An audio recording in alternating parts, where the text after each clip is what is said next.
Negli anni 70 un docente dell'ENAIP di Longarone trovò questa campana sul greto del Piave. Difficile stabilirne la provenienza, si pensò alla chiesa di Rivalta. Facile invece capire quando era stato l'ultima volta che aveva suonato, probabilmente pochi giorni, poche ore, forse pochi minuti prima delle 22:39 del 9 ottobre del 1963. Dal ritrovamento è stata conservata nell'istituto fino a quando non vi hanno messo mano, con la collaborazione degli insegnanti Fabrizio Fontanella e Enrico De Col, gli studenti del primo corso meccanici, che ora l'hanno riconsegnata al comune e a tutti i longaronesi su questo supporto realizzato da loro. È una piastra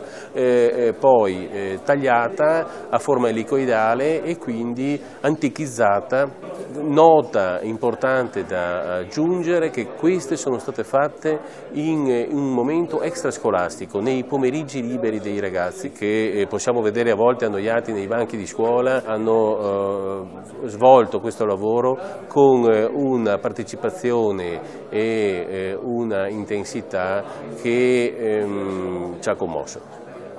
Il 50° del Vajont è passato con le sue celebrazioni solenni, le parole delle massime cariche dello Stato, quando superstiti e sopravvissuti ci dissero a bassa voce che per loro il 51° sarebbe stato uguale al 50°, così come il 50° lo era stato rispetto al 49°, crediamo intendessero che il dolore non si cancella e che a soffrire non si impara mai. Quello che possono fare le nuove generazioni è imparare la lezione di quel 9 ottobre, questo sì, e i ragazzi dell'ENAIP che con orgoglio hanno indossato la loro tuta da lavoro per spiegare a tutti come hanno realizzato quest'opera, non solo l'hanno imparata, ma possono ora insegnarla o semplicemente lasciare che lo faccia il suono della campana che hanno ridonato a Longarone.